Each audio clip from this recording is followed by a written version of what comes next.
பெரியவர்களே, தாய்மார்களே, எல்லோருக்கும் என்னுடைய பணிவான வணக்கத்தை தெரிவித்துக் கொள்கின்றேன். அருமை சொந்தங்களே, சுட்டெடுக்கின்ற வெயிலை பொருட்படுத்தாமல் எல்லோரும் பெரிய அன்போடு ஆதரவோடு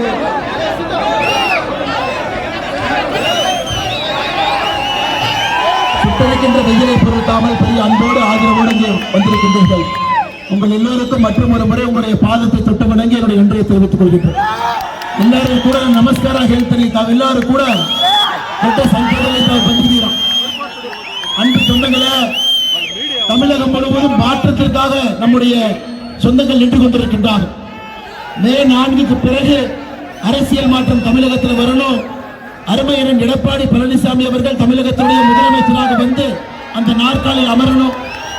தேசிய ஜனநாயக கூட்டணி தமிழகத்தில் 234 தொகுதிகளிலும் கூட வெற்றி பெற வேண்டும். அதேபோல நம்முடைய 2 வெற்றி வேட்பாளர் நின்று கொண்டிருக்கின்றார். தலித் தொகுதியினுடைய பாரதிய ஜனதா கட்சியுடைய வெற்றி வேட்பாளர் டாக்டர் நாகேஷ் குமார் அவர்கள் நம்முடைய தாமரை சின்னத்தில், அதேபோல நம்முடைய ஒசூர் தொகுதியில் நம்முடைய வெற்றி வேட்பாளர் அண்ணன் பாலகிருஷ்ண ரெட்டி அவர்கள் இரட்டை இலை சின்னத்தில். அருமை சொந்தங்களே, 2 வேட்பாளர்களும் கூட இந்த முறை உங்களுடைய ஆதரவெல்லாம் அளித்து இளைஞர்கள் பெரும் பட்டாளமாக இங்கே வந்திருக்கின்றனர். உங்க அன்பையெல்லாம் கொடுத்து ஒரு மாற்றத்திற்கு நீங்க இங்கே வழிவகுக்க வேண்டும். ஐயா, தலித் தொகுதியை பொறுத்தவரை எத்தனை ஆண்டு காலமாக மாற்றம் வேண்டும் வேண்டும் வேண்டும் என்று எதிர்பார்த்து காத்துக் கொண்டிருக்கின்றோம். 2006, 2011, 2021 சட்டமன்ற உறுப்பினராக கம்யூனிஸ்ட் கட்சியை சார்ந்த ராமச்சந்திரன் அவர்கள் தொடர்ந்து இருக்கிறார். அவரை பற்றி பல இடத்துல நம்ம பேசியிருக்கோம். ஐயா, இன்னைக்கு தலித் தொகுதியில ரவுடிகள் தொல்லை இல்ல, எம்எல்ஏ தொல்லை தான் இருக்கு. தலித் தொகுதியை பொறுத்தவரை ஒரு சட்டமன்ற உறுப்பினர், சட்டமன்ற வேட்பாளராக இருக்கக்கூடிய திரு ராமச்சந்திரன் அவர்களை பாருங்க. தமிழ்நாட்டில் எங்கேயுமே இல்லாத அளவுக்கு 2 கொலை வழக்கு, 4 கொலை முயற்சிக்கான வழக்கு, 2 murder case, 4 attempt murder case இருக்கக்கூடிய ஒரு வேட்பாளராக தலித் தொகுதியில ராமச்சந்திரன் இருக்கார். ஐயா, உண்மையை சொல்ல வேண்டும் என்றால் ராமச்சந்திரன் என்று சொல்வதை விட ரவுடி ராமச்சந்திரன் என்று தான் சொல்ல வேண்டும். அந்த அளவுக்கு பல பிரச்சனைகளை மக்களுக்கு ஏற்படுத்தி இருக்கின்றார்கள். ஐயா, நான் சொல்லல, இதற்கு முன்பு கம்யூனிஸ்ட் கட்சியினுடைய கூட்டணியில் இருக்கக்கூடிய திராவிட விடுதலை கழகமே உங்களை பற்றி பேசியிருக்காங்க. இவர் எந்த அளவுக்கு கொலை செய்திருக்கின்றார்கள். 100 கோடி ரூபாய் கிரானைட் கொள்ளை வழக்கு இவர் மேல் நீதிமன்றத்தில் விசாரணையில் இருக்கு. 1996 நாகமங்கலத்தில் MC ராமன் கொலை செய்யப்பட்டார். அதில் தலி ராமச்சந்திரன் முக்கிய குற்றவாளியா இருக்கிறாரு. அந்த கொலையை நேரில் பார்த்த MC ராமனுடைய சகோதரன் சந்திரசேகர் அவரும் கூட பேருந்து நிலையத்தில் மக்கள் முன்பு வெட்டி படுகொலை செய்யப்பட்டார். அதிலும் குற்றவாளியாக இருக்கின்றார். அருமை சொந்தங்களே, நான் தொடர்ந்து கூட பேசலாம். ரியல் எஸ்டேட் தொழிலுக்காக இந்த பகுதியினுடைய விவசாய பெருமக்களுடைய சொத்தை எல்லாம் எழுதி வாங்கியிருக்கக்கூடிய ஒரு மனிதர். இந்த முறை ஒரு படித்த வேட்பாளர் 2021 நம்முடைய வெற்றி வேட்பாளராக நின்ற பொழுது கூட நிறைய அன்பை கொடுத்து கொஞ்சம் வாக்கு வித்தியாசத்தில் உங்களுடைய அன்பு குறைவாக இருந்த காரணத்தினால கொஞ்சோண்டு அன்னைக்கு வெற்றி வாய்ப்பு இழந்துட்டார். இந்த முறை உங்களுடைய அன்பு மிக மிக அதிகமாக இருக்கிறது. நீங்க 2026 டெல்லியில ஒரு படித்த இளைஞர் டாக்டர் நாகேஷ் குமார் அவர்களை வெற்றி பெற செய்ய வேண்டும் என்று உறுதியோடு நீங்கள் எல்லாம் இங்கே காத்துக் கொண்டிருக்கின்றீர்கள். அருமை சொந்தங்கள், தாமரை இந்த முறை நீங்கள் தலித் தொகுதியில மலர வைக்க வேண்டும் என்று அன்போடு இந்த நேரத்தில் கேட்டுக்கொள்கின்றேன்.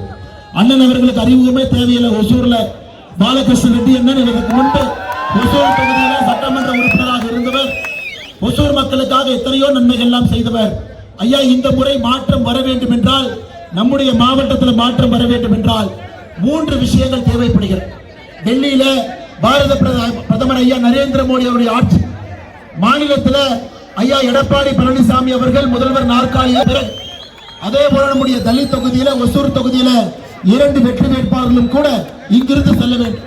இந்த 3 கோட்டில் இருக்கும் பொழுது மட்டும்தான் மாற்றம் நம்முடைய தொகுதிக்கு வரும். அருமை சொந்தங்களே, திமுகவினுடைய ஆட்சியை கடந்த 5 ஆண்டு காலமாக நாம் பார்த்துக் கொண்டிருக்கின்றோம். மக்களுக்கு எந்த விதமான பிரயோஜனமும் இல்லாத ஒரு ஆட்சி. இளைஞர்களுக்கு வேலை வாய்ப்பு கொண்டு வந்தாங்களா? இல்லை. சட்டம் ஒழுங்கு பாதுகாத்தாங்களா? இல்லை. 511 தேர்தல் வாக்குறுதி கொடுத்தாங்க, நிறைவேற்றாங்களா? இல்லை. 511 தேர்தல் வாக்குறுதியில முழுமையாக 70 வாக்குறுதியை கூட திராவிட முன்னேற்ற கழகம் நிறைவேற்றலைங்க. 70 கூட நிறைவேற்றல. ஐயா, போன தேர்தல் வாக்குறுதிக்கு இந்த தேர்தல் வாக்குறுதி பார்த்தீங்கன்னா அப்படியே 77 தேர்தல் வாக்குறுதியை கட் காப்பி பேஸ்ட் பண்ணி 2021 இருந்தது தூக்கி 26 தேர்தல் வாக்குறுதிகள் அப்படியே ஒரு வார்த்தை மாறாம போட்டிருக்காங்க. நமக்கு திமுக வேண்டாம் என்பதிலே தெல்ல தெளிவாக இருக்கும். ஐயா மாற்று மொழி பேசக்கூடிய நண்பர்கள், இன்னைக்கு நம்முடைய பார்டர் தொகுதியில எங்க இருக்கக்கூடிய அன்பு சொந்தங்கள் நிறைய பேர் தெலுங்கு பேசுறது, நிறைய பேர் கன்னடம் பேசுறது, மாற்று மொழி பேசக்கூடிய சொந்தங்கள் இந்த பார்டர் தொகுதிக்குள்ள நிறைய பேர் இருக்கிறது. உங்களுக்கெல்லாம் திராவிட முன்னேற்ற கழகம் மரியாதை கொடுக்குதுன்னு நினைக்கிறீங்களா? திமுக ஆட்சியில வேறு மொழி பேசக்கூடிய சகோதர சகோதரர்களுக்கு மரியாதை வந்திருக்கா? இல்லை. இதெல்லாம் மாற வேண்டும் என்றால் திராவிட முன்னேற்ற கழகத்தை ஆட்சியிலிருந்து எடுக்க வேண்டிய கட்டாயம் நமக்கு இருக்கிறது. அருமை சொந்தங்களே, இது மட்டும் இல்லைங்க, இன்னொன்றையும் புரிந்து கொள்ள வேண்டும். 2 நாட்களுக்கு முன்பு பாராளுமன்றத்தில் பாரத பிரதமர் நரேந்திர மோடி அவர்கள் நம்முடைய தாய்மார்களுக்கு குரல் கொடுப்பதற்காக ஒரு மசோதாவை கொண்டு வந்தாங்க. 131வது அரசியலமைப்பு திருத்த சட்ட மசோதா. அது நேற்று பாராளுமன்றத்தில் திட்டமிட்டு காங்கிரஸ் கட்சி, திராவிட முன்னேற்ற கழகம் திட்டமிட்டு, கம்யூனிஸ்ட் கட்சி திட்டமிட்டு அந்த மசோதாவை தோற்கடித்திருக்கின்றார்கள். 298 பேர் மசோதாவுக்கு ஆதரவாக, 230 பேர் மசோதாவுக்கு எதிராக வாக்களித்து 3/2 பங்கு பெரும்பான்மை நம்ம கிடைக்காத காரணத்தினால அது தோற்கடிக்கப்பட்டிருக்கிறது. ஐயா, அந்த மசோதா கொண்டு வந்தது தப்பு நினைக்கிறீங்களா? இந்த மசோதானால தமிழ்நாட்டுக்கு அநியாயம் நடந்தது நினைக்கிறீங்களா? இல்லை. 39 பாராளுமன்ற உறுப்பினர்கள் இருந்து 59ஆக தமிழகத்தில் பாராளுமன்ற உறுப்பினர்கள் உயர்த்தப்பட்டது. தென்னிந்தியாவினுடைய கர்நாடகா எடுத்துக்கிட்டீங்கன்னா 28லிருந்து 42, 50% உயர்வு. கேரளா 20லிருந்து 30, 50% உயர்வு. தெலங்கானா 17லிருந்து 26, 50% உயர்வு.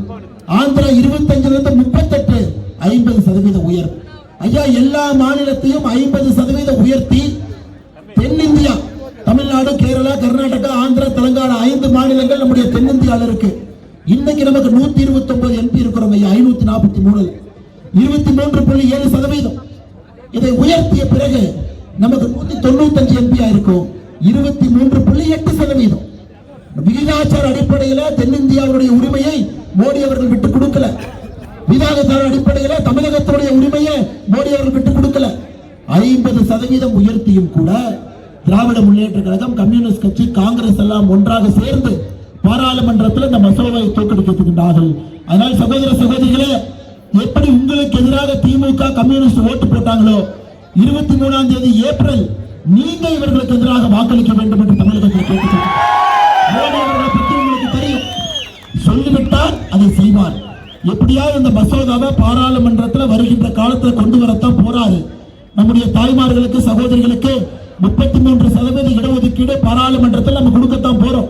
ஆனா இன்னைக்கு நம்ம எதிர்த்து வாக்களித்தவர்களுக்கு நீங்க 23ஆம் தேதி அவர்களை எதிர்த்து வாக்களிக்க வேண்டும் என்று அன்போடு கேட்டுக்கொள்கின்றேன். ஐயா, கடைசியாக தொகுதி மறுவரை கடைசியா நடந்துச்சுங்க ஐயா. இன்னைக்கு 1973 நடந்துச்சுங்க ஐயா. இன்னைக்கு ஒரு தொகுதி எம்பி 25 லட்சம் பேர் இருக்காங்க. 25 லட்சம் வாக்காளர்களுக்கு ஒரு எம்பி. யாருமே எம்பியை பார்க்க முடியாதுங்க. அவங்க எல்லாம் பேப்பர்ல மட்டும்தான் எம்பி ரிப்பன் கட் பண்றதை பார்க்க முடியும். எம்எல்ஏக்களுக்கு கூட 2 லட்சம் பேர் இருக்காங்க. 2 லட்சம் பேருக்கு ஒரு எம்எல்ஏ. இன்னைக்கு மோடி ஐயாவுடைய திட்டத்தின்படி 543 816 உயர்த்தி இருந்தால் 12 லட்சம் பேருக்கு ஒரு எம்பி கிடைச்சிருப்பாங்க. அதையும் கெடுத்து, அதையும் நாசப்படுத்தி சகோதரனுடைய குரலை பாராளுமன்றத்தில் எழும்ப விடாமல் தடுத்த திராவிட முன்னேற்ற கழகத்துக்கோ, கம்யூனிஸ்டுக்கோ, தாய்மார்களே, சகோதரிகளே, ஒரு வாக்கை கூட நீங்கள் அளிக்கக்கூடாது என்று அன்போடு கேட்டுக்கொள்கிறேன். அருமை சொந்தங்களே, இவ்வளவு வெயில் பாருங்க. இந்த கூட்டம் சாயங்காலம் நடக்கல, இந்த கூட்டம் மத்தியானம் 1 மணிக்கு நடந்துகிட்டு இருக்கு. எவ்வளவு வெயில்ல 1 மணிக்கு. நீங்கள் எல்லோருமே வேட்பாளர்கள் வெயில நிக்கலாம். ஏன்னா வேட்பாளர் உங்களுக்கு வேலை செய்வதற்காக சேவகனாக இருக்கிறார். ஆனா இன்னைக்கு தான் முதலாக இந்த சட்டமன்ற தொகுதியில பார்க்கிற மக்கள் வெயிலில் நின்று கொண்டிருக்கிறார். மக்கள் இந்த மாடியின் மீது, இந்த பக்க மாடியின் மீது எத்தனை நம்முடைய அன்பு சொந்தங்கள் இருக்கிறாங்க. எதுக்குங்க ஐயா? ஒரு நம்பிக்கையோடு வந்திருக்கிறீங்க. மாற்றம் வேண்டும் என்கிற நம்பிக்கையில வந்திருக்கிறது. தமிழகத்தில் இப்ப மாற்றம் இல்லை என்றால் எப்பொழுதும் மாற்றம் இல்லை என்கின்ற ஒற்றை நம்பிக்கையில வந்திருக்கிறது. சின்ன குழந்தைகள் வந்திருக்கிறாங்க, சகோதரர்கள் வந்திருக்கிறாங்க, தாய்மார்கள் வந்திருக்கிறாங்க. ஐயா, இந்த முறை இந்த வாய்ப்பை தயவு செய்து நீங்கள் விட்டுவிடக் கூடாது. திராவிட முன்னேற்ற கழகத்தினுடைய ஆட்சியை தமிழக மண்ணிலிருந்து வேரோடு மண்ணோடு சாய்க்க வேண்டிய நேரம் இது. பேசுவது வேறு, செய்வது வேறு. கடந்த 5 ஆண்டு காலமாக பெண்களுக்கு எதிரான நடந்திருக்கக்கூடிய கொலை குற்றங்களை மட்டும் பாருங்க. 2080 கற்பழிப்புங்க ஐயா. 2080 1-2 இல்ல, 2080 ரேப் கேஸ். ஐயா, படுகொலைகள் மட்டும் 8008. 18 வயசுக்கு இருக்கக்கூடிய குழந்தைகள் மீது நடத்தப்பட்ட வன்கொடுமை 39,900. ஒரு நாளைக்கு 28 குழந்தைகள் தமிழகத்தில் போக்சோ வழக்கு நாம் பதிவு செய்கின்றோம். உங்க குழந்தையா இருக்கலாம், என் குழந்தையா இருக்கலாம், பக்கத்து வீட்டு குழந்தையா இருக்கலாம், நம்ம உள்ளூர் குழந்தையா இருக்கலாம். ஒரு நாளைக்கு 28 குழந்தை மீது தமிழகத்துல போக்சோ சட்டம் நாம் பயன்படுத்துகின்றோம். அருமை சொந்தங்களே, எத்தனை குழந்தைகள் நம்ம நம்பி வந்திருக்கின்றார்கள். அரசியல் கட்சி மேடைக்கு அவங்க அப்பா அம்மா அந்த குழந்தை எல்லாம் எவ்வளவு அருமையா கொண்டு வந்திருக்காங்க பாருங்க. பாப்பா அங்கேயே இருந்து பாப்பா நான் வர்றேன். அருமை சொந்தங்களே, இந்த குழந்தைகளுக்கெல்லாம் நாம் உத்தரவு கொடுக்க வேண்டிய கட்டாயம் இருக்கு. எல்லா குழந்தையும் பாதுகாக்க வேண்டிய பொறுப்பு அரசுக்கு இருக்கு. ஒரு அரசனுடைய முதல் வேலை என்பது பாதுகாப்பு, உயிர் பாதுகாப்பு, சொத்து பாதுகாப்பு. அதுக்கப்புறம் தாங்க வளர்ச்சி. ஸ்டாலின் அவர்களை பொறுத்தவரை, திராவிட முன்னேற்ற கழகத்தை பொறுத்தவரை சட்டம் ஒழுங்கு நாசப்படுத்தி அந்த நாற்காலியில் அமர்ந்திருக்கின்றார்கள். அவர்களுக்கு எதிரான வாக்காக இருக்கும். ஐயா எல்லா பொய்யும் சொல்லுவாங்க, 2026 தேர்தலை பொறுத்தவரை பிரச்சாரம் முடிவதற்கு இன்னும் 4 நாட்கள். 21ஆம் தேதி சாயந்தரம் 5 மணிக்கு நாம் பிரச்சாரத்தை முடிக்கணும் ஐயா. 18ஆம் தேதியில் இருக்கும். ஒரு நாள் கழித்து 23ஆம் தேதி காலையில 7 மணிக்கு நீங்க ஓட்டு போட ஆரம்பிச்சிருவீங்க. ஐயா நீங்க செலுத்தக்கூடிய வாக்கு என்பது அடுத்த 5 வருஷ காலம் உங்க தலைமுறையை தீர்மானிக்க போற வாக்கு.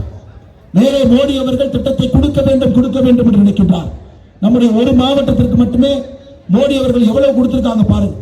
ஆனா இந்த வீணா போன திராவிட முன்னேற்ற கழகத்தினுடைய தலைவர்கள் சொல்வதெல்லாம் போய். ஐயா மத்திய அரசுடைய உற்பத்தி சார்ந்த ஊக்கத்தொகை திட்டம், PLI திட்டம், அது மோடி ஐயா கொண்டு வந்த காரணத்தினால தமிழகத்தில் ஒரு மாவட்டம் மிக அதிகப்படியாக பயனடைந்திருக்குன்னா நம்முடைய கிருஷ்ணகிரி ஒசூர் மாவட்டம் அதிகப்படியாக பயனடைந்திருக்கு. ஐயா மொபைல் போன், இன்னைக்கு இந்தியாவில் தயாரிக்கக்கூடிய மொபைல் போன் பாதி தமிழ்நாட்டில் தயாரிக்கிறோம். அந்த பாதியில பாதி கிருஷ்ணகிரி நீங்க தயாரிக்கிறீங்க. இங்க மட்டுமே மொபைல் போன் உதிரி பாகங்கள் எல்லாமே இங்க கொண்டு வந்துட்டோம். டாடா எலக்ட்ரானிக்ஸ் இங்க கொண்டு வந்திருக்கோம், டெல்டா எலக்ட்ரானிக்ஸ் இங்க கொண்டு வந்திருக்கின்றோம். இதெல்லாம் லோக்கல்ல எத்தனையோ ஆயிரக்கணக்கான இளைஞர்களுக்கு வேலை வாய்ப்பை ஈட்ட ஆரம்பித்திருக்கிறது. இது மத்திய அரசுடைய உற்பத்தி சார்ந்த ஊக்கத்தொகை திட்டம், ப்ரொடக்ஷன் லிங்க்ட் இன்சென்டிவ் திட்டம். இது மாநில அரசு ஒரு பைசா கூட இதுக்கு போடலிங்க ஐயா. நேஷனல் ஹைவே 948 நெடுஞ்சாலை பாலகொண்டப்பள்ளியிலிருந்து கர்நாடக தமிழ்நாடு எல்லை வரை 4 வழிச்சாலைக்கு 1261 கோடி மோடி கொடுத்திருக்கின்றார். பெங்களூரு வெளிவட்ட சாலை SCRR தமிழ்நாடு பகுதி ஒசூர் சஜ்ஜாபுரா 1261 கோடி. பாரத் மாலா திட்டம் கிருஷ்ணகிரி திண்டிவனம் சாலை திட்டம் 697 கோடி. திருப்பத்தூர் ஒசூர் புதிய ரயில் பாதை 109 கிலோமீட்டருக்கு 4000 கோடி ரூபாய்க்கு DPR நம்முடைய மோடி அவர்கள் அப்ரூவ் செஞ்சிருக்கிறாங்க ஐயா. அமிர்த் பாரத் திட்டத்தின் கீழ் ஒசூர் ரயில்வே நிலையத்துடைய மறுசீரமைப்பு பணியை 61 கோடி ரூபாயில் நடந்துகிட்டு இருக்கு ஐயா. அமிர்த் 2.0 ஒசூர் நகரத்துடைய வளர்ச்சிக்காக 580 கோடி. ஜல்ஜீவன் திட்டம் வீடு வீட்டுக்கு குடிநீர் பைப்பு மூலமாக வரணும். இந்த ஒரு மாவட்டத்தில் மட்டுமே 2,97,000 வீடுகளுக்கு பைப்பு மூலமாக குடிநீர். பிரதமருடைய மக்கள் மருந்தகம் 80% விலை குறைவாக அதே தரத்தோடு 25 மக்கள் மருந்தகம் ஒரு மாவட்டத்தில் ஐயா. உஜ்வாலா திட்டத்தில் இலவச சிலிண்டர் 1,22,844 குடும்பத்திற்கு பாரத பிரதமருடைய உஜ்வாலா திட்டம். MSME கடன் மட்டுமே மத்திய அரசு இந்த ஒரு மாவட்டத்திற்கு 5,461 கோடி கொடுத்திருக்கிறாங்க ஐயா. முத்ரா கடன் இந்த ஒரு மாவட்டத்திற்கு மட்டுமே 6,946 கோடி கடன். பிரதமருடைய 6,000 ரூபாய் கிசான் சம்மான் திட்டம் இது ஒரு மாவட்டத்தில் மட்டுமே 85,897 விவசாயிகளுக்கு 6,000 ரூபாய் வருஷம் கொடுக்கிறோம். பிரதம மந்திரியுடைய மோடி வீடு கடந்த 5 ஆண்டுகள்ல இந்த ஒரு மாவட்டத்தில் மட்டுமே கிராமப்புறத்தில் 13,823 மோடி வீடு ஐயா. 13,000 குடும்பங்கள் கான்கிரீட் வீட்டுக்கு கடந்த 5 ஆண்டுகள்ல மோடி வீட்டுல போயிருக்கிறாங்க. நகர்ப்புறத்தில் மட்டுமே 1,499 வீடுகள் ஐயா. நான் படிச்சுக்கிட்டே போவேன். இதையெல்லாம் பாரத பிரதமர் நரேந்திர மோடி அவர்கள் நம்முடைய ஒசூருக்காக, நம்முடைய கிருஷ்ணகிரிக்காக கொடுத்திருக்கக்கூடிய மத்திய அரசுடைய திட்டங்கள் ஐயா. மாநில அரசு யாராச்சும் இந்த மாதிரி பேசி கேள்விப்பட்டிருக்கீங்களா? யாராவது திராவிட முன்னேற்ற கழகத்துல யாராவது ஒரு தலைவர் நாங்க ஒசூரு கொடுத்தோம், கிருஷ்ணகிரி கொடுத்தோம், இத்தனாயிரம் கோடி கொடுத்தோம் பேசவே மாட்டானு. ஹிந்தி ஹிந்தி ஹிந்தி பானுங்க. எதுக்குன்னே நமக்கு தெரியாது. மத்தியானத்துக்கு மேல டெல்லி டெல்லி டெல்லி பானுங்க. அது நமக்கு புரியாது. சாயந்தரத்துக்கு மேல மோடி வஞ்சிக்கிறாரு, மோடி வஞ்சிக்கிறாரு, மோடி வஞ்சிக்கிறார். ஐயா நாம் பேசுவது 21ஆம் நூற்றாண்டுல எல்லாருக்கு கையிலும் செல்போன் இருக்கு.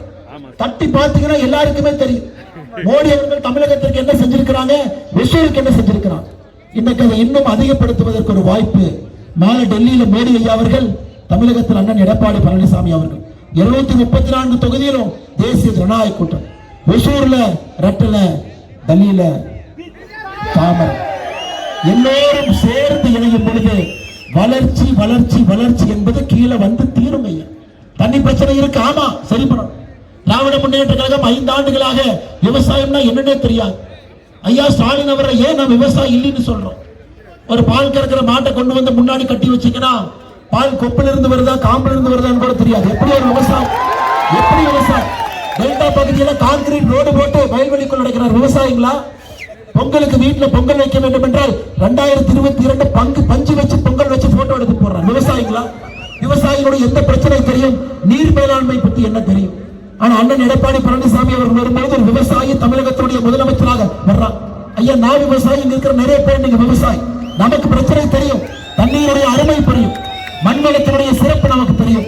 எதுவுமே இல்லாம தமிழகத்தினுடைய முதலமைச்சராக ஸ்டாலின் அவர்கள் 5 வருஷ காலத்தை ஓட்டிட்டாருங்க ஐயா. ஐயா ஒரு இடத்துல வடிவேல் சொல்லுவார், சும்மா இருக்கிறது எவ்வளவு கஷ்டம். 5 வருஷம் சும்மா இருந்துட்டு ஒரு மனுஷன் எவ்வளவு கஷ்டப்பட்டு வெளியே போறாருன்னு யோசிச்சுப்பான். யாருக்குமே எந்த திட்டத்தையும் கொண்டு வராம ஐயா 3 லட்சம் பேருக்கு அரசு வேலை வாய்ப்பு 2021 தேர்தல் வாக்குறுதி எதுவுமே செய்யுங்க. 511 படிச்சா உங்களுக்கு பொழுதாயிரும். நாங்கள் 3,50,000 பேருக்கு அரசு வேலை கொடுப்போம் என்று சொல்லி 94,000 பேருக்கு அரசு வேலை கொடுத்திருக்கிறாங்க. ஐயா தமிழ்நாட்டில் ரிட்டையர் ஆனவங்க எத்தனை பேர் தாய்மார்களே? கடந்த 5 ஆண்டுகள்ல தமிழகத்தில் ரிட்டையர் ஆனவங்க மட்டுமே அரசு வேலையில 1,05,000 பேர். எங்கேயாச்சும் ஒரு கேடுகட்ட ஆட்சியை பார்த்திருக்கீங்களா? ரிட்டையர் ஆனவங்க 1,05,000 பேரு, பணி நிரப்பப்பட்டவங்க 94,000 பேரு. ஆனா தேர்தல் வாக்குறுதி கொடுத்தது 3,50,000 பேர். நாங்க வந்தா சிலிண்டருக்கு மானியம் 100 ரூபாய் இல்லை, நாங்க வந்தா கல்வி கடன் ரத்து இல்லை, நாங்க வந்தா ஸ்கூலுக்கு போற குழந்தைகளுக்கு எல்லாம் டேப்லெட் கொடுப்போம் இல்ல, நாங்க வந்தா டீசலுக்கு 4 ரூபாய் மானியம் கொடுப்போம் இல்ல, நாங்க வந்தா பகுதி நேர ஆசிரியர்களுக்கு நிரந்தர வேலை வாய்ப்பு உருவாக்குவோம் இல்ல, நாங்க வந்தா செவிலியர்களுக்கு அரசு வேலை கொடுப்போம் இல்ல, நாங்க வந்தா மாதந்தோறும் மின் கட்டணம் கொடுப்போம் இல்ல, நாங்க வந்தா 100 நாள் வேலை வாய்ப்பு திட்டத்தை 150 நாட்களாக உயர்த்துவோம், அதுவும் இல்லை. இதெல்லாம் திமுகவுடைய வாக்குறுதி. ஆனா எதையும் சொல்லாம பாரத பிரதமர் நரேந்திர மோடி அவர்கள் 100 நாள் வேலை வாய்ப்பு திட்டத்தை 125 நாளாக உயர்த்திருக்கின்றார் என்பது உங்களுக்கு தெரியும் அருமை சொந்தங்களே. ஆனா சொன்னீங்களா அருமை சொந்தங்களே, இந்த முறை மாற்றத்திற்காக நாம் நின்று கொண்டிருக்கின்றோம். மாற்றம் நம் கண் முன்னால் இருக்கிறது. இன்னும் 5 நாட்கள்ல 23ஆம் தேதி நீங்க செய்ய வேண்டியது ஒரே ஒரு வேலை. நம்முடைய சின்னம் தலிக்கு போறீங்க, தலியுடைய வாக்காளராக இருக்கிறேன், எதை யோசிக்க வேண்டாம். இந்த முறை ஒரு ரவுடி ராஜ்யத்திலிருந்து ஒரு படித்த டாக்டர் கைக்கு நீங்க இந்த வாய்ப்பு கொடுக்க. 2022 தேர்தலில் தோல்வி பெற்றிருந்தாலும் கூட உங்களுக்காக இங்க பணி செஞ்சுக்கிட்டே இருக்கார், உங்களுக்காக சேவை பண்ணிக்கிட்டே இருக்கார். மருத்துவராக இன்னைக்கு இந்த மருத்துவரை மக்கள் சேவை செய்வதற்கு ஒரு வாய்ப்பு நீங்க கொடுங்க. தாமரை சின்னத்திற்கு ஒரு வாய்ப்பு கொடுங்க. மத்திய அரசு ஆட்சியினருக்கு என்டிஆருக்கு என்ன வேண்டுமோ இந்த பகுதிக்கு தலிக்கு கொண்டு வருவது எங்களுடைய பொறுப்பு. ஐயா தலியை பத்தி ஒரு காலத்துல சொல்லுவாங்க, என்னங்க சொல்லுவாங்க, குட்டி இங்கிலாந்து பாங்க. ஆனா இந்த எம்எல்ஏ அந்த குட்டி இங்கிலாண்டை குட்டி சுவராக்கி வைத்திருக்கின்றார். 3 முறை 15 ஆண்டுகள் சட்டமன்ற உறுப்பினராக இருந்து குட்டி இங்கிலாண்டாக இருக்க வேண்டிய தலி இந்த குட்டி சுவராயிருக்கு. அதே போல ஹொசூர் எவ்வளவு முக்கியமான தொகுதிங்க. பெங்களூருடைய வளர்ச்சியை பாருங்க, எவ்வளவு வேகமாக பெங்களூர் வளர்ந்து கொண்டிருக்கிறது. அந்த ஒசூர் பாடுற தாண்டி 1 கிலோமீட்டர் உள்ள போயிட்டீங்கன்னா வளர்ச்சி. ஆனா இன்னைக்கு அதே வளர்ச்சி ஒசூருக்கு வரணும், அதே வேலை வாய்ப்பு ஒசூருக்கு வரணும், அதே மெட்ரோ ரயில் எக்ஸ்டென்ஷன் வரணும், எல்லாமே வர வேண்டும் என்றால் மத்திய அரசோடு மாநில அரசு இணைஞ்சாந்தாங்க அது நடக்கும். ஐயா ஒரு கையில தட்டினா சத்தம் வராது, 2 கையில தட்டினா சத்தமே வரும். மத்திய அரசும் மாநில அரசும் இணையாமல் எப்படி ஒரு வளர்ச்சியை அண்ணன் பாலகிருஷ்ண ரெட்டி அவர்கள் ஒசூருக்கு கொண்டு வர முடியும்? இன்னைக்கு இணைஞ்சிருக்கிறோம், மாநிலத்தில் மத்தியத்தில் இணைந்திருக்கின்றோம், கூட்டணியில் இருக்கிறோம். அதனால இந்த முறை பாலகிருஷ்ண ரெட்டி அவர்கள் உங்களுடைய சட்டமன்ற உறுப்பினராக வரும்பொழுது வளர்ச்சி என்பது அடுத்த கட்டத்திற்கு செல்லும் என்பதையும் கூட நீங்கள் உணர்ந்து கொள்ள வேண்டும். அருமை சொந்தங்களே, அது மட்டும் இல்லைங்க, இன்னைக்கு குறிப்பாக நம்முடைய கிருஷ்ணகிரி மாவட்டத்திற்கு மட்டும் நீங்க யோசிச்சு பாருங்க. கிருஷ்ணகிரி மாவட்டத்தில் மட்டும் யோசிச்சு பாருங்க. ஒரு காலத்துல அனைத்து இந்திய அண்ணா திராவிட முன்னேற்ற கழகம் ஆட்சி முடிந்து வெளியே வரும் பொழுது இந்த ஒரு மாவட்டத்தில் மட்டுமே 1,67,900 விவசாயிகளுக்கு 6,000 ரூபாய் கொடுத்தோம். இன்னைக்கு திமுக ஆட்சி வெளியே முடிந்து போகும் பொழுது அது 85,000 விவசாயிகளா குறைஞ்சிருக்கு. ஐயா 82,000 விவசாயிகள் இந்த ஒரு மாவட்டத்தில் மட்டுமே மத்திய அரசுடைய கிசான் திட்டத்திலிருந்து நீக்கப்பட்டிருக்கின்றார்கள். எதுக்கே நீக்கிறீங்கன்னு கேட்டா ஆதார் கார்டு இல்ல இணைக்கல, ஆதார் கார்டு பேங்க் அக்கௌண்ட் இணைக்கல, கூட்டுப்பட்டா இருக்கு இணைக்கல, கூட்டுப்பட்டா இருக்கு, கூட்டுப்பட்டாவுக்காக நாங்கள் கொடுக்க மாட்டோம் என்று சொல்லி 82,000 விவசாய பெருமக்களை இந்த ஒரு மாவட்டத்தில் மட்டுமே பாரத பிரதமருடைய கிசான் சம்மான் நிதியிலிருந்து நீக்கி இருக்கின்றார். அடுத்த அண்ணன் அங்கிருந்து சொல்றார், அண்ணன் பார்டர்ல இருக்கிறோம், மிக முக்கியமான ஒரு நகரம் இது, தொழில் நகரம் இது, அத்தனை பேர் கஷ்டப்பட்டு வேலை பார்க்கணும். ஆட்சியாளர்கள் சென்னையில் உட்கார்ந்து இருக்காங்க, ஆடிக்கு ஒருக்கா அமாவாசைக்கு ஒருக்கா கூட வர்றதில்லை. ஸ்டாலின் அவர்கள் எத்தனை முறை இங்கே வந்து உங்களை புரிந்து கொண்டிருக்கிறார்கள். இல்ல, மாற்று மொழி பேசக்கூடிய சமுதாயம் ஒற்றுமையா இங்கே அண்ணன் தம்பதியாக இருக்கின்றோம். ஆனா வளர்ச்சி இருக்கா? அவர் கேட்கறது ஒரு மருத்துவமனை அடிப்படை வசதி இல்லைங்க. அண்ணன் என்னவோ பேசுறீங்க, மெட்ரோ ரயிலை பத்தி பேசுறீங்க, என்னென்னவோ பேசுறீங்க, ஒரு அடிப்படை மருத்துவமனை நமக்கு இல்லை, ஒரு மல்டி ஸ்பெஷாலிட்டி ஹாஸ்பிட்டல் நமக்கு இல்லை.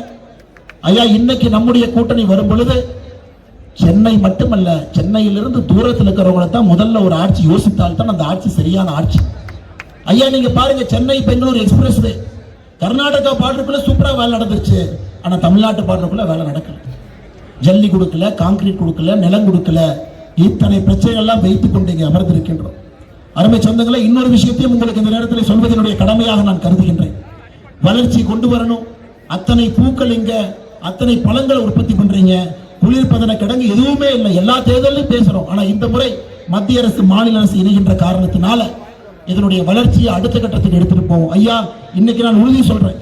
இன்னைக்கு பாருங்க, உதாரணத்துக்கு நாம எல்லாம் இங்கிருந்து அவசரமா போனா கூட ஒரு தனியார் விமான நிலையத்தில் அந்த தாள் இதுக்குள்ள நம்ம போகணும். இன்னைக்கு ஒசூருக்கு தேவை ஒரு உலக தரம் வாய்ந்த ஒரு விமான நிலையம். ஒசூருக்கு தேவை, எந்த மாற்று கருத்து இல்லைங்க. பக்கத்தில் சர்வீஸ் மாநிலத்திலிருந்து ஒரு ப்ரொபோசல் கொடுப்பாங்க, தப்பா கொடுப்பாங்க. மெட்ரோ வேறுன்னு கொடுப்பானுங்க, பேசிக் டேட்டாவே தப்பா கொடுப்பாங்க. திராவிட முன்னேற்ற கழகத்தை பொறுத்தவரை வளர்ச்சி வரக்கூடாதுன்னே மத்திய அரசுக்கு டிபிஆர் தவறா. கோயம்புத்தூருடைய மக்கள் தொகை 23 லட்சம், 15 லட்சம் கொடுப்பாங்க. மதுரையுடைய மக்கள் தொகை 21 லட்சம், 14 லட்சம் கொடுப்பாங்க. அதனால் நாங்கள் எல்லா இடத்திலும் கூட உறுதி கொடுத்துக் கொண்டு வருகின்றோம். கோயம்புத்தூர் மதுரைக்கு மெட்ரோக்காக துணை இருப்போம். ஒசூரை பொறுத்தவரை நம்முடைய சட்டமன்ற உறுப்பினர்கள் இங்கே வரட்டும், அவர்களோடு இணைந்து மத்திய அரசோடு பேசி உங்களுக்கு அந்த மெட்ரோ ரயிலோட எக்ஸ்டென்ஷனாக இருக்கட்டும், வரக்கூடிய விமான நிலையமாக இருக்கட்டும். ஏன்னா இளைஞர்கள் அடுத்த கட்டம் சிந்திக்கிறாங்க, படிக்கிறாங்க, வேலை வாய்ப்பு உருவாகி கொண்டிருக்கிறது, தொழிற்சாலைகள் வருது. இதெல்லாம் கனெக்டிவிட்டிங்க ஐயா, கனெக்டிவிட்டி. 21ஆம் நூற்றாண்டை பொறுத்தவரை மனிதன் வேகமாக ஒரு இடத்திலிருந்து இன்னொரு இடத்துக்கு போனா தான் வேலை செய்ய முடியும். மிக வேகமாக மனிதன் பயணம் செய்யும். அது அரசினுடைய கடமை, அந்த வேகத்தை அதிகப்படுத்துவது. அதையும் உங்களுக்கு செய்வோம் என்று சொல்லி மேலே இருக்கக்கூடிய எல்லா தலைவர்களுக்கும் கூட இந்த நேரத்தில் நன்றி கலந்த வாழ்த்துக்களை வணக்கங்களை தெரிவிக்க வேண்டிய நேரத்தில் நின்று கொண்டிருக்கின்றேன். டெல்லியில் இருக்கக்கூடிய கம்யூனிஸ்டுடைய வேட்பாளர் ராமச்சந்திரன் வேட்புமனு எடுத்து பார்த்தங்க ஐயா. ஐயா 3 பேஜ் குற்றம் இருக்கு, 3 பேஜ் குற்றத்தை கொடுத்திருக்காரு. அவர் கேஸ் இல்லாத ஊரே இல்லை. கொலையிலிருந்து ஆரம்பித்து அட்டம் டு மர்டர், கொலைக்காக வேலை செய்தார் ஆரம்பித்து, ஆழ்கடத்தல் ஆரம்பித்து இல்லாத கேஸ் இல்லைங்க ஐயா. 1995, 2012 அது அப்படியே பார்த்தீங்கன்னா 2019 வரைக்கும் போகுது. நமக்கு ஒரு வேண்டாங்க ஐயா, வேண்டாம். இன்னைக்கு தலித் மக்களுக்கு பிரச்சனையே எம்எல்ஏ தான், வேற யாருமே இங்க பிரச்சனை இல்லை. அதை மாற்றணும். ஒசூருக்கு 2 ஆட்சிகளும் ஒன்றாக இணையும் பொழுது அண்ணன் பாலகிருஷ்ண ரெட்டி அவர்கள் வரணும். அவர்கள் இருவருக்கும் நீங்கள் துணையாக இருக்க வேண்டும் என்று சொல்லி மறக்காம 23ஆம் தேதி ஏப்ரல் உங்களுடைய வாய்ப்பை நம்முடைய தாமரை சின்னத்துக்கும் ரட்டளை சின்னத்துக்கும் நீங்கள் கொடுக்க வேண்டும் என்று அன்போடு கேட்டுக்கொண்டு, அதே நேரத்தில் அருமை சொந்தங்களை ஒரு விஷயத்தை புரிஞ்சுக்கணும். 2 வாரத்துக்கு முன்பு தமிழகத்தினுடைய டிஜிபியை மாத்தினாங்க, 3 நாளுக்கு முன்பு தலைமைச் செயலரை மாத்தினாங்க, 23ஆம் தேதி முதலமைச்சரை மாத்திருங்க ஐயா. மாத்திட்டீங்கன்னா எல்லாம் சரியாக போயிடும். நல்ல ஒரு வாழ்க்கை எதிர்கால சந்திப்பதற்கு இளைஞர்களுக்கு, இளைஞரை மையப்படுத்தி இந்த அரசியலை முன்னெடுத்து அடுத்த கட்டம் எடுத்து செல்வோம் என்கின்ற உறுதி கொடுத்து, அதே போல மேடையில் இருக்கக்கூடிய எல்லா நம்முடைய அன்பு தலைவர்களுக்கு நன்றி தெரிவிக்க வேண்டிய நேரம். மாவட்டத்தினுடைய தலைவர் அருமை சகோதரர் நாராயணன் அண்ணா அவர்கள், நம்முடைய முன்னாள் பாராளுமன்ற உறுப்பினராக இருந்து பணி செய்யக்கூடிய அருமை அண்ணன் நரசிம்மன் அவர்கள், இந்த பகுதியில் பாரதிய ஜனதா கட்சியினுடைய தூணாக எத்தனை ஆண்டு காலமாக இருந்து தொண்டனாக தலைவனாக அத்தனை போராட்டங்களை முன்னெடுத்த அண்ணன் KS நரேந்திரன் அவர்கள் நம்மோடு இருக்கின்றார்கள். அவருக்கும் என்னுடைய வாழ்த்துக்களை வணக்கங்களை தெரிவித்து, அதே போல கர்நாடகா மாநில பெங்களூரிலிருந்து சட்டமன்ற உறுப்பினர் தேர்தல் பணிக்காக வந்திருக்கக்கூடிய அருமை அண்ணன் சதீஷ் ரெட்டி அவர்களுக்கும் என்னுடைய நெஞ்சார்ந்த வாழ்த்துக்களை வணக்கங்களை தெரிவித்து, அனைத்து இந்திய அண்ணா திராவிட முன்னேற்ற கழகத்தினுடைய டிஸ்ட்ரிக்ட் செக்ரட்டரி மாவட்ட செயலர் அருமை அண்ணன் நாகேஷ் அவர்களுக்கு, பாட்டாளி மக்கள் கட்சியினுடைய பாட்டாளிகள் மாவட்ட செயலாளர் அண்ணன் சீனிவாசன் அவர்களுக்கு, அம்மா மக்கள் முன்னேற்ற கழகத்தினுடைய மாவட்ட செயலாளர் மரேகவுடா அவர்களுக்கு, தமிழ் மாநில காங்கிரஸ் மாவட்ட அண்ணன் ரமேஷ் ரெட்டி அவர்களுக்கு, ஜெயநகரிலிருந்து வந்திருக்கக்கூடிய கார்பரேட் அண்ணன் சோமசேகர் அவர்களுக்கு, மாநிலத்தினுடைய தொழில்நுட்பத்தினுடைய தலைவர் அண்ணன் பாலகிருஷ்ணன் அவர்களுக்கு, முன்னாள் இந்த மாவட்டத்தினுடைய தலைவர் என்னுடைய அருமை சகோதரர் அருமை அண்ணன் நாகராஜ் அவர்களுக்கு, மாவட்டத்தினுடைய துணைத் தலைவர்கள் பாஸ்கர் ரெட்டி அவர்களுக்கு, பிரபு அவர்களுக்கு, மாவட்டத்தினுடைய செயலாளர் வெங்கடேஷ் பாபு அவர்களுக்கு, கிளமங்கலம் மண்டலுடைய தலைவர் ராஜேஷ் அவர்களுக்கு, அனைத்து இந்திய அண்ணா திராவிட முன்னேற்ற கழகத்தினுடைய டவுன் பிரசிடன்ட் மஞ்சு அவர்களுக்கு, கிளமங்கலத்தினுடைய பாரதிய ஜனதா கட்சியினுடைய ஒரு முக்கிய தலைவராக இருக்கக்கூடிய அண்ணன் பாலகிருஷ்ணன் அவர்களுக்கு, மற்றொரு முறை மேடையில் இருக்கக்கூடிய நம்முடைய 2 வேட்பாளர்கள் தலித் தொகுதியினுடைய வெற்றி வேட்பாளர் டாக்டர் நாகேஷ்குமார் அவர்களுக்கு தாமரை சின்னம் தாமரை சின்னத்தில் நீங்கள் வாய்ப்பளித்து ஒரு மாற்றத்திற்காக வளர்ச்சிக்காக அவரோடு நிற்க வேண்டும் என்று சொல்லி, அதே போல நம்முடைய ஒசூர் தொகுதியினுடைய அற்புதமான வெற்றி வேட்பாளராக இருக்கக்கூடிய பாலகிருஷ்ண ரெட்டி அவர்களுக்கு இரட்டை இலை சின்னத்தில் வாய்ப்பு கொடுத்து நீங்கள் வெற்றி வாகை சூட வேண்டும் என்று சொல்லி, இது சுட்டரிக்கின்ற வெயில்ல எதையும் பொருட்படுத்தாமல் இத்தனை சொந்தங்கள் வந்திருக்கின்றீர்கள், எதிர்பார்ப்போடு வந்திருக்கின்றீர்கள், நம்பிக்கையோடு வந்திருக்கின்றீர்கள், இளைஞர் பட்டாளமாக வந்திருக்கின்றீர்கள். என்னைக்குமே உங்க நம்பிக்கையை பொய்த்து போகும் அளவுக்கு நாங்கள் நடந்து கொள்ள மாட்டோம், உங்களுக்கு உண்மையாக இருப்போம் என்று சொல்லி இந்த சுட்டரிக்கின்ற வெயில் இருக்கக்கூடிய எல்லோருக்கும் பாலத்தை கட்டுமனே எங்கள் நன்றிகளை தெரிவித்துக் கொள்கின்றோம். பெரிய மாற்றம் வரட்டும் என்று சொல்லி வந்திருக்கக்கூடிய எல்லோருக்கும், இதை ஆர்கனைஸ் பண்ண, இதை ஒருங்கிணைத்த எல்லோருக்கும் நன்றி தெரிவித்து உரையை முடித்துக் கொள்கின்றோம். நன்றி, வணக்கம். பாரத் மாதா கி.